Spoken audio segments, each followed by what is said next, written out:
Hi friends, അസ്സാം വലൈക്കും. ബിസ്മി കിച്ചണിലോട്ട് എല്ലാവർക്കും സ്വാഗതം. ഇന്ന് നമ്മൾ റാഗിപ്പൊടിയും അതുപോലെ തന്നെ ക്യാരറ്റും വെച്ചിട്ടുള്ള ഒരു ഈസി ഹെൽത്തി ബ്രേക്ക്ഫാസ്റ്റിന്റെ റെസിപ്പി ചെയ്യുന്നത്. ഒപ്പം തന്നെ നമ്മൾ ഒരു വെറൈറ്റി ആയിട്ടുള്ള ചട്ടണി കൂടെ കാണിക്കുന്നുണ്ട്. എങ്ങനെയെന്ന് നോക്കാം. അതിനായിട്ട് അവിടെ എടുത്തിട്ടുള്ളത് റാഗിപ്പൊടിയാണ് കേട്ടോ. നമ്മളിവിടെ കുറേന്നും പറയും. അപ്പോൾ ഈ റാഗിപ്പൊടിയിൽ നിന്ന് ഞാനൊരു അരക്കപ്പ് റാഗിപ്പൊടിയാണ് എടുക്കുന്നത് കേട്ടോ. മുഴുവനും എടുക്കുന്നില്ല. അപ്പം ഈ ഒരു പകുതി ക്യാരറ്റാണ് ഇതിലേക്ക്, അരക്കപ്പ് റാഗിപ്പൊടിയിലേക്ക് പകുതി ക്യാരറ്റാണ് വേണ്ടത്. അപ്പോൾ ഈ ക്യാരറ്റ് ഇതിലേക്ക് നമുക്ക് മിക്സിയുടെ ജാർ എടുക്കാം. അതിലേക്ക് നമുക്കൊന്ന് കട്ട് ചെയ്ത് ചേർത്ത് കൊടുക്കാം. വേവിക്കൊന്നും വേണ്ട കേട്ടോ. ക്യാരറ്റ് വേവിക്കാത്ത പച്ച ക്യാരറ്റാണ് എടുത്തിട്ടുള്ളത്. തോലൊക്കെ കളഞ്ഞ് വൃത്തിയാക്കി എടുത്തിട്ടുണ്ടായിരുന്നു. അപ്പോൾ അതിന് ഇതിലേക്ക് ഒരു പകുതി സവാളയുടെ പകുതി ഭാഗം, അതായത് ഒരു കാൽ ഭാഗം, ഒരു സവാളയുടെ കാൽ ഭാഗം മാത്രം എടുത്താൽ മതി. അതുകൂടെ ഇതിലേക്കൊന്ന് കട്ടാക്കി ചേർത്ത് കൊടുക്കുന്നുണ്ട്. ഇതിലേക്ക് ഒരു തണ്ട് കറിവേപ്പില കൂടി ചേർത്തിട്ട് എല്ലാം കൂടി ഒന്ന് അരച്ചെടുക്കാം. ഇപ്പം ഞാൻ അരച്ചെടുത്തിട്ടുണ്ട്. ഒന്ന് പിരിപിരേന്നാണ് അരച്ചെടുത്തിട്ടുള്ളത്. ഇതിലേക്ക് അരക്കപ്പ് വെള്ളം കൂടെ ചേർത്തിട്ട് എല്ലാം കൂടി ഒന്ന് നന്നായിട്ടൊന്ന് അരച്ചെടുക്കാം. അപ്പോൾ കട്ടകളൊന്നും ഇല്ലാതെ തരികളൊന്നും ഇല്ലാതെ വേണം അരച്ചെടുക്കാൻ. ഇപ്പോൾ അതേ അരച്ചെടുത്തിട്ടുണ്ട്. ഇനി നമ്മൾ എടുക്കുന്നത് ഈ റാഗിപ്പൊടിയാണ്. ഞാൻ 250 ml കപ്പിൽ അരക്കപ്പ് റാഗിപ്പൊടി എടുക്കുന്നുണ്ട് കേട്ടോ. അപ്പം നിങ്ങൾ എന്താ പറയുക, റാഗിപ്പൊടി കൂടുതൽ എടുക്കുമ്പോൾ ക്യാരറ്റും മറ്റെല്ലാ കാര്യങ്ങളും കൂടുതൽ എടുക്കാനും ശ്രദ്ധിക്കുക കേട്ടോ. അപ്പോൾ ഇത് അരക്കപ്പ് റാഗിപ്പൊടി ഇതിലേക്ക് ഇട്ട് കൊടുത്തിട്ടുണ്ട്. ഇനി ഇതിലേക്ക് ഞാൻ റൈസ് പൗഡറാണ് എടുക്കുന്നത്. നിങ്ങൾക്ക് അരിപ്പൊടി വേണ്ടാന്നുണ്ടെങ്കിൽ ഇതിന് പകരം ഗോതമ്പ് പൊടിയും യൂസ് ആക്കാവുന്നതാണ് കേട്ടോ. അപ്പോൾ ഞാൻ 2 ടേബിൾ സ്പൂൺ അരിപ്പൊടിയാണ്, അരക്കപ്പ് റാഗിപ്പൊടിയിലേക്ക് 2 ടേബിൾ സ്പൂൺ അരിപ്പൊടി കൂടി ചേർത്തിട്ട് ഇതിൽ നിന്ന് ഒരു അരക്കപ്പ് വെള്ളം എടുത്തിട്ടുണ്ട്. ഒരു 1/4 കപ്പ് മാത്രം ചേർത്ത് കൊടുത്തിട്ടുണ്ട്. ആദ്യം നമ്മൾ അരക്കപ്പ് വെള്ളം ഒഴിച്ച് അടിച്ചെടുത്തതാണ്.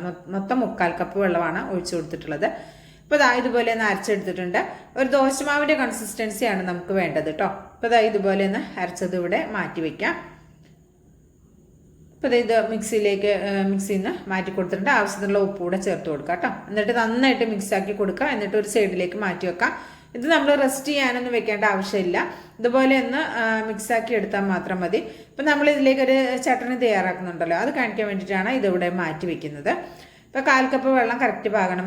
മൊത്തം 3/4 കപ്പ് വെള്ളമാണ് എനിക്ക് ആവശ്യമായിട്ട് വന്നിട്ടുണ്ടായിരുന്നത്.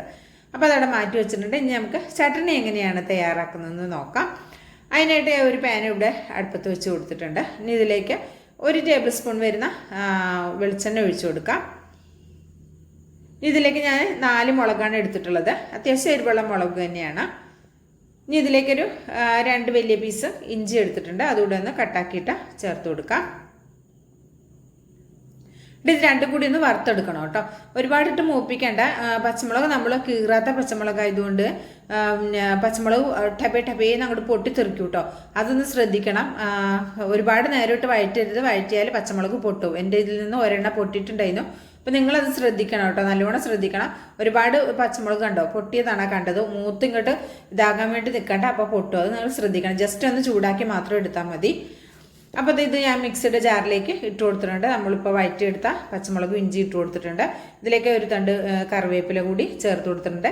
പിന്നെ ഇത് ഒരു ചെറിയൊരു കഷ്ണം പുളിയാണ് എടുത്തിട്ടുള്ളത്. നല്ല സോഫ്റ്റ് ആയിട്ടുള്ള പുളി ഒന്ന് കഴുകിയിട്ട് ചേർത്ത് കൊടുക്കാം കേട്ടോ. ഇനി ഇതിലേക്ക് 1 ഉണ്ട ശർക്കരയുടെ പകുതിയാണ് ഞാൻ എടുത്തിട്ടുള്ളത് കേട്ടോ. അപ്പോൾ ഒരു 4 പച്ചമുളകും 2 പീസ് ഞാൻ കാണിച്ചില്ല ഇഞ്ചി, ആ ഒരു വലുപ്പത്തിൽ എടുക്കുമ്പോൾ ഈ അളവിൽ ശർക്കര ചേർത്താൽ മതി. ഇനി ഇതിലേക്ക് ഞാൻ ഏകദേശം അരക്കപ്പിൻ്റെ അടുത്താണ് വെള്ളം എടുത്തിട്ടുള്ളത്. അതുകൂടെ ഒഴിച്ചിട്ട് നമുക്കിതൊന്ന് അരച്ചെടുക്കാം. അരക്കപ്പ് ഫുള്ള് ചേർത്ത് കൊടുത്തിട്ടില്ല കേട്ടോ. ഇതുപോലെ നന്നായിട്ടൊന്ന് അരച്ചെടുത്തിട്ടുണ്ട്. ഇനി ഇതുപോലെ നമ്മൾ നേരത്തെ കടുക് എന്താ പറയുക, പച്ചമുളക് നമ്മൾ വാട്ടിയെടുത്തിട്ടുള്ള പാത്രമില്ലേ, ആ പാത്രത്തിൽ 1 ടീസ്പൂൺ എണ്ണ കൂടി ഒഴിച്ചു കൊടുത്തിട്ടുണ്ടായിരുന്നു. എന്നിട്ട് ഒരു 1/4 ടീസ്പൂൺ കടുക് ചേർക്കുക. അതുപോലെ തന്നെ ഒരു 1/4 ടീസ്പൂൺ ചെറിയ ജീരകം കൂടി ചേർത്ത് പൊട്ടിച്ചെടുത്തിട്ട് ഇതിലേക്ക് നമ്മൾ കറിവേപ്പില ചേർക്കുക. ഒരു തണ്ട് കറിവേപ്പില കൂടി ചേർത്ത് കൊടുക്കാം. ചേർത്തിട്ട് ഒന്ന് വഴറ്റിയെടുക്കുക. എന്നിട്ട് നമ്മളിവിടെ അരച്ച് വെച്ചിട്ടുള്ള അരവില്ലേ, അത് നമുക്കിതിലേക്ക് ചേർത്ത് കൊടുക്കാം. ചേർത്ത് കൊടുത്തിട്ട് ഫ്ലെയിം ഒന്ന് കുറച്ച് കൊടുക്കാം കേട്ടോ. ഇതുപോലെ ഒന്ന് ചേർത്ത് കൊടുക്കുക. എന്നിട്ട് മിക്സിയിലൊക്കെ കുറച്ചിങ്ങനെ പറ്റി പിടിച്ചിട്ടുണ്ടാവും. അതിലേക്ക് ഒരല്പം വെള്ളം, ഒരു 1/4 കപ്പിൻ്റെ താഴെ വെള്ളം ഒഴിച്ചിട്ട് മിക്സി ഒന്ന് ചുറ്റിച്ചിട്ട് ഇതിലേക്ക് ഒഴിച്ചു കൊടുക്കുക. എന്നിട്ട് ഒരു മീഡിയം ഫ്ലെയിമിൽ വെച്ചിട്ട് ഇത് നന്നായിട്ടൊന്ന് തിളപ്പിച്ച് ഒന്ന് മിക്സാക്കി എടുക്കാം. നമ്മൾ ഒഴിച്ച വെള്ളമൊക്കെ പാടെ ഒന്ന് തിളച്ച് വരണം. നന്നായിട്ട് ഇതിലേക്ക് ആവശ്യമുള്ള ഉപ്പ് ചേർത്ത് കൊടുക്കുക. ഉപ്പ് നിങ്ങളുടെ ടേസ്റ്റിനനുസരിച്ച് ചേർത്ത് കൊടുക്കുക കേട്ടോ. ഇപ്പം നിങ്ങളുടെ കയ്യിൽ പച്ചമുളക് എരിവ് കുറഞ്ഞതാണെങ്കിൽ കൂടുതൽ എടുക്കുക. എരിവ് കൂടിയതാണെങ്കിൽ നിങ്ങളുടെ ടേസ്റ്റിനനുസരിച്ച് എടുത്താൽ മതി. എരിവ് എത്ര വേണം അതിനനുസരിച്ച് എടുത്താൽ മതി. അപ്പോൾ അതായത് ഇവിടെ റെഡിയായി വന്നിട്ടുണ്ട്. അപ്പം ഇതിൻ്റെ ടേസ്റ്റ് നോക്കാം നമുക്ക്. ഉപ്പൊക്കെ കറക്റ്റ് പാകമാണ്.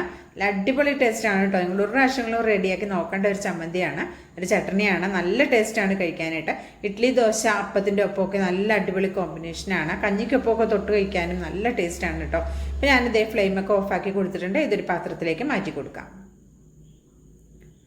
ഇങ്ങനെ ഒരു ചട്ടണി ഉണ്ടാക്കി വെച്ച് കഴിഞ്ഞാൽ ഒരാഴ്ച വരെ നമുക്ക് ഫ്രിഡ്ജിൽ സൂക്ഷിക്കാവുന്നതാണ് കേട്ടോ. അപ്പോൾ നമ്മൾ ദോശയൊക്കെ ഉണ്ടാക്കുമ്പോൾ ജസ്റ്റ് ഒന്നിങ്ങനെ ഒപ്പിക്കഴിക്കാനൊക്കെ നല്ല അടിപൊളിയാണ്. നിങ്ങൾക്ക് കഞ്ഞിക്ക് വേണമെങ്കിൽ ഇത് തൊട്ട് കൂട്ടാൻ നല്ലതാണ് കേട്ടോ. നമ്മൾ അച്ചാറൊക്കെ കൂട്ടുന്ന പോലെ തന്നെ കൂട്ടാൻ നല്ലതാണ്. നല്ല ടേസ്റ്റാണ് കഴിക്കാനായിട്ട്, അടിപൊളിയാണ്. ഇനിയിപ്പോൾ നമുക്ക് എന്താ പറയുക, നമ്മൾ മാവൊക്കെ ഇവിടെ അരച്ച് വെച്ചിട്ടുണ്ട് ദോശേൻ്റെത്. അപ്പോൾ നമുക്ക് റാഗി ദോശ ഇനി എങ്ങനെയാണ് തയ്യാറാക്കുന്നതെന്ന് നോക്കാം. ദോശ തയ്യാറാക്കാനായിട്ട് ഇതുപോലെ ഒരു പാൻ എടുത്ത് വെച്ച് കൊടുക്കുക. എന്നിട്ട് ഞാനൊരു അല്പം നല്ലെണ്ണയൊന്ന് സ്പ്രേ ചെയ്ത് കൊടുക്കുന്നുണ്ട്. എന്നിട്ട് ടിഷ്യൂ പേപ്പർ കൊണ്ടൊന്ന് തുടച്ച് കളയുന്നുണ്ട് കേട്ടോ. അപ്പോൾ ടിഷ്യൂ പേപ്പർ തന്നെ വേണമെന്നൊന്നുമില്ല, ഏതെങ്കിലും ഒരു തുണിയോട്ട് പതുക്കെ ഒന്ന് തുടച്ച് കളഞ്ഞാൽ മതി. വൃത്തിയുള്ളൊരു തുണി കൊണ്ട് ഇതെങ്ങനെ തുടച്ച് കളയാം. നോൺ സ്റ്റിക്ക് ആയതുകൊണ്ടാണ് അങ്ങനെ ചെയ്യുന്നത് കേട്ടോ. അപ്പം ഇതുപോലെ മാവുത നന്നായിട്ടൊന്ന് കുറുകി വന്നിട്ടുണ്ട്. അപ്പോൾ എൻ്റെ പാത്രം ഒന്ന് നന്നായി ചൂടായി പോയിട്ടുണ്ടായി കേട്ടോ. നല്ലോണം ചൂടായ പാത്രത്തിലേക്ക് നമ്മൾ മാവ് ഒഴിച്ചാൽ നിങ്ങൾക്ക് അറിയാം, കണ്ടോ ഇതേപോലെ വരും. ഞാൻ കാണിക്കാനാണ് ഇങ്ങനെ കാണിച്ചത്. അപ്പോൾ നല്ല ചൂടായി പോയതുകൊണ്ടാണ്. ഇപ്പോൾ നമ്മൾ സാധാരണ ഈ റാഗിപ്പൊടി അത്യാവശ്യം ഒട്ടലുള്ള സാധനമാണ്. അപ്പോൾ നല്ല പാൻ ചൂടായി പോയാൽ ഇതുപോലെ നിങ്ങൾക്ക് ഒട്ടിപ്പിടിക്കും. അതുകൊണ്ട് ഫ്ലെയിം ഒന്ന് കുറച്ച് വെച്ചിട്ട് ചെറിയൊരു ചൂടിൽ മാത്രം മാവ് ഒഴിച്ചു കൊടുക്കുക. എന്നിട്ടൊരു മീഡിയം ഫ്ലെയിമിൽ വെച്ചിട്ട് നമ്മൾ അപ്പുറത്തേക്കും ഇപ്പുറത്തേക്കൊക്കെ തിരിച്ചു മറിച്ച് വിട്ടിട്ട് ചുട്ടെടുക്കുക കേട്ടോ. ഇനിയിപ്പോൾ ഞാൻ ചെറിയ ഫ്ലെയിമിൽ വെച്ചിട്ടാണത് ചുട്ടെടുക്കുന്നത്. അപ്പോൾ നിങ്ങൾക്ക് ഒരെണ്ണം ചുടുമ്പോൾ അറിയാം, മാവിൽ കുറച്ച് കട്ടി കൂടുതലാണെങ്കിൽ ഒരല്പം വെള്ളം ചേർത്തിട്ട് ലൂസാക്കാവുന്നതാണ് കേട്ടോ. അപ്പോൾ ഞാൻ ഒരു അരത്തവി വെള്ളം ഒഴിച്ചിട്ട് ഒന്ന് ലൂസാക്കി എടുത്തിട്ടുണ്ടായിരുന്നു. എന്നിട്ട് ഇതുപോലെ ഒന്ന് ചുറ്റിച്ചെടുക്കാം കേട്ടോ. ഇങ്ങനെയൊന്ന് ചുറ്റിച്ചെടുക്കുക. നൈസായിട്ട് നമുക്കിത് ചുട്ടെടുക്കാൻ പറ്റും.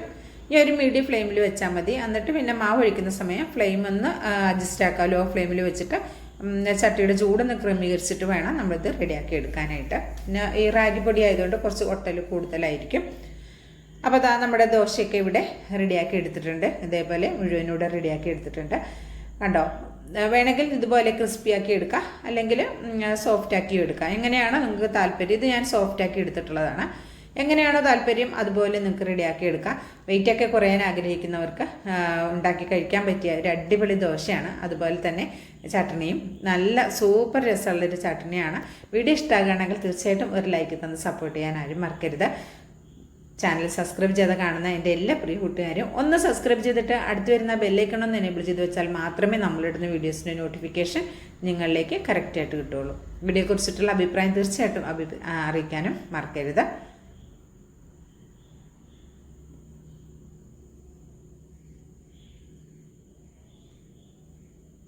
ഇൻഷാ അല്ലാഹ് അടുത്ത നല്ലൊരു അടിപൊളി വീഡിയോ ആയിട്ട് എത്തുന്നതായിരിക്കും. എല്ലാ കൂട്ടുകാർക്കും നന്ദി, നമസ്കാരം.